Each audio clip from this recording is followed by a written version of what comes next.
আসসালামু আলাইকুম। আমার রেসিপি হাটের পক্ষ থেকে সবাইকে জানাচ্ছি আন্তরিক শুভেচ্ছা ও অভিনন্দন। আজকে আমি আপনাদের সাথে শেয়ার করব চিকেন নাগেট পপসিকেল, অথবা এটাকে চিকেন আইসক্রিমও বলা যেতে পারে। তো চলুন রেসিপিটি শুরু করি।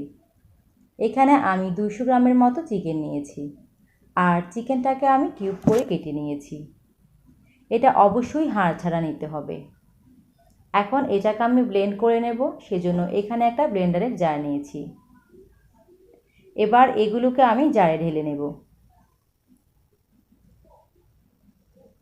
এর সাথে দিয়ে দিচ্ছি 1 চা চামচ আদা রসুন বাটা, আধা চা চামচ লাল মরিচ গুঁড়ো। এখানে লাল মরিচের পরিবর্তে কাঁচা মরিচও ইউজ করতে পারবেন। 1/3 চা চামচ দিয়ে দিচ্ছি কালো গোলমরিচ গুঁড়ো। গরম মশলা গুঁড়ো দিচ্ছি 1/3 চা চামচ। 1 টেবিল চামচ দিচ্ছি সয়া সস। এখানে আমি কিছু পুদিনা পাতা কুচি দিয়ে দিচ্ছি। পুদিনা পাতাটা দিলে ফ্লেভারটা অনেক ভালো আসবে। এর পরিবর্তে ধনিয়া পাতাটাও ইউজ করতে পারেন। আর দিয়ে দিচ্ছি স্বাদমতো লবণ। এখন আমি এগুলোকে ব্লেন্ড করে নেব।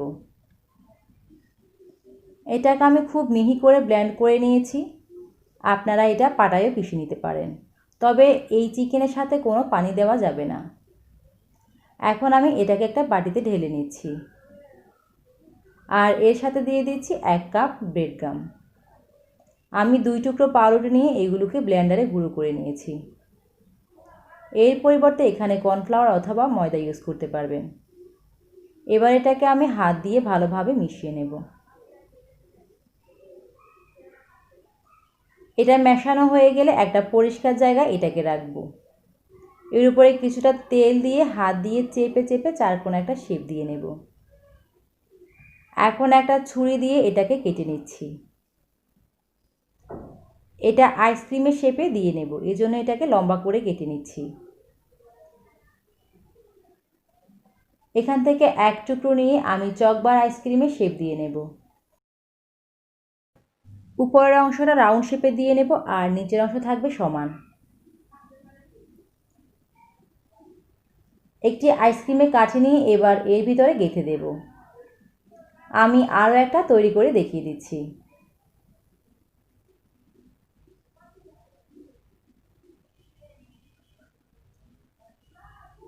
এটা তৈরি করা হয়ে গেলে অন্য একটি বাটিতে একটা ডিম ভেঙে নিচ্ছি।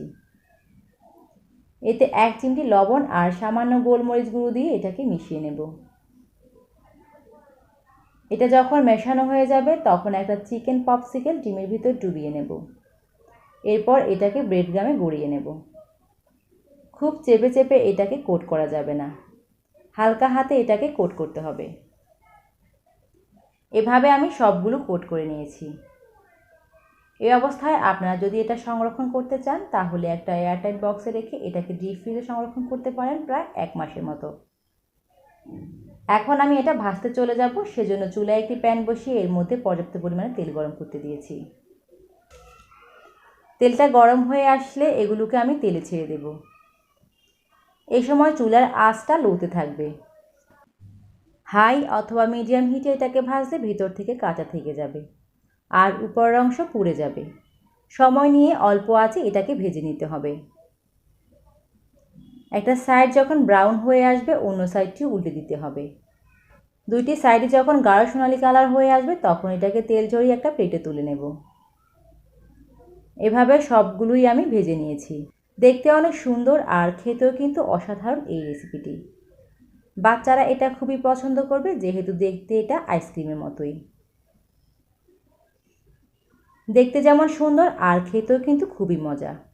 একবার হলেও ট্রাই করে দেখবেন। আজ আর কথা না, রেসিপিটি ভালো লাগলে শেয়ার করবেন, চ্যানেলটিকে সাবস্ক্রাইব করে পাশে থাকা বেল আইকনটিতে প্রেস করে দেবেন। এতে করে আমার নেক্সট ভিডিও নোটিফিকেশন আপনাদের কাছে পৌঁছে যাবে। সবাই অনেক ভালো থাকবেন। আল্লাহ হাফেজ।